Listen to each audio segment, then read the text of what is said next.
नमस्कार, मैं डॉक्टर प्रशांत पडुस्कर, एंडोक्राइनोलॉजिस्ट यानी हार्मोन विशेषज्ञ। जैसा कि पिछले सप्ताह में मैंने कहा था, इस दूसरे भाग में हम डायबिटीज़ के विषय में उसकी क्या जाँचें करनी है, उसके कॉम्प्लिकेशंस क्या हैं और उसकी ट्रीटमेंट क्या है, इस विषय में चर्चा करने वाले हैं। तो दोस्तों, डायबिटीज़ अगर किसी व्यक्ति को पता चलता है कि मुझे डायबिटीज़ हो गया है, तो सबसे पहले जाँचें क्या करनी है? तो काफ़ी लोगों की ये गलतफ़हमी होती है कि डायबिटीज़ मतलब शुगर की बीमारी है, तो मेरे पास शुगर का रिपोर्ट मौजूद है, तो मैं सीधा शुगर का रिपोर्ट दिखा के डॉक्टर से उचित गोलियाँ शुरू कर लूँ। पर ऐसा नहीं है, क्योंकि डायबिटीज़ मतलब केवल शुगर की बीमारी नहीं है। डायबिटीज़ का असर शरीर के सारे हिस्से पे होता है, सारे अलग-अलग ऑर्गन्स पे होता है।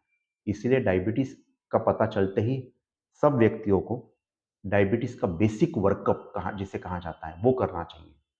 तो उसमें किडनी, लिवर, कोलेस्ट्रॉल, पेशाब, हार्ट, आँखें, इन सारी जाँच, इस प्रकार की सारी जाँचें होती हैं और ये बेसलाइन टेस्ट करने के बाद ही क्या किसी दूसरे ऑर्गन को भी कोई क्षति पहुँची है, ये डिसाइड करने के बाद ही हम सही मात्रा में कोई ट्रीटमेंट, सही मायने में कोई उसकी ट्रीटमेंट क्या देनी चाहिए, उसके बारे में निर्णय ले सकते हैं। फिर उसके आगे बात आती है कॉम्प्लिकेशंस की, कि हम डायबिटीज़ की ट्रीटमेंट करना क्यों चाहते हैं या हमको सही तरीके से डायबिटीज़ की ट्रीटमेंट क्यों करनी है। तो डायबिटीज़ एक ऐसी बीमारी है जिसको कहा जाता है साइलेंट किलर और डायबिटीज़ का असर शरीर के सारे हिस्से पे होता है। तो जो 5 बड़ी कॉम्प्लिकेशंस कही जाती हैं, उसमें है हार्ट, यानी हार्ट अटैक आना।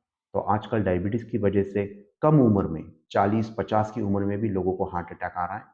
दूसरा होता है ब्रेन, माने दिमाग। तो ब्रेन में लकवा मार जाना, दिमाग में लकवा मार जाना, ये भी डायबिटीज़ के कारण हो सकता है। तीसरा होता है गुर्दा यानी किडनी, तो डायबिटीज़ से किडनी खराब हो सकती है। चौथा होता है आँखें, आँखों का एक पार्ट होता है जिसे कहा जाता है रेटिना। तो डायबिटीज़ की वजह से रेटिना में ब्लीडिंग होके आँखों की रोशनी चली जाना, ये उसकी एक सबसे बड़ी कॉम्प्लिकेशन है। और पाँचवीं कॉम्प्लिकेशन होती है पाँव की नसें, जिसको हम नर्व्स कहते हैं। तो नसों पे असर होने की वजह से पाँव के सेंसेशंस चले जाते हैं। पाँव सेंसेशन चले जाने की वजह से पाँव में छोटी-मोटी चीज़ें जब चुभती हैं, तो डायबिटीज़ व्यक्ति को पता नहीं चलता है। उसकी वजह से पाँव में अल्सर्स हो जाते हैं और अल्सर्स होके इन्फेक्शन होके पाँव का गैंग्रीन होके पाँव काटना भी पड़ सकता है। तो ये मेजर 5 कॉम्प्लिकेशंस हैं। तो इन सारी कॉम्प्लिकेशंस से बचने के लिए डायबिटीज़ व्यक्ति को तुरंत अपना इलाज शुरू कर देना चाहिए। जहाँ तक हम इलाज की बात करें, तो जैसे कि मैंने बताया था, डायबिटीज़ के 3 टाइप होते हैं। तो टाइप 1 डायबिटीज़, टाइप 2 डायबिटीज़ और सेकेंडरी डायबिटीज़। तो टाइप 1 डायबिटीज़ में सबसे इम्पोर्टेंट बात दोस्तों आपको ये समझनी है कि उसका इलाज केवल और केवल इंसुलिन है।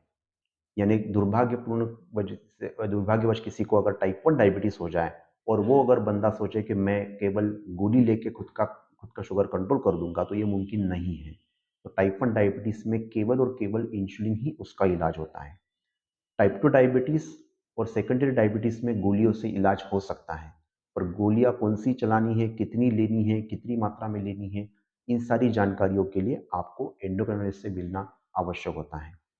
आजकल नई-नई तकनीकें हैं, हम 21वीं सदी में बैठ के बात कर रहे हैं, तो चाहे टाइप 1 डायबिटीज़ हो या टाइप 2 डायबिटीज़ हो, अच्छे-अच्छे इंसुलिन के पेन्स आ चुके हैं, कंटीन्यूअस ग्लूकोज़ मॉनिटरिंग सीजीएमएस जैसे मशीनें आ चुकी हैं।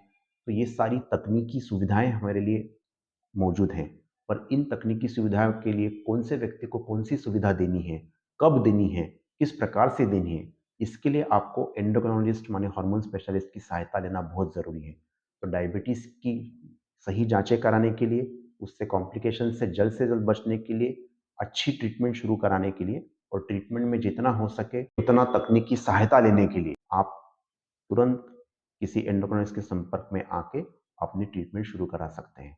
धन्यवाद।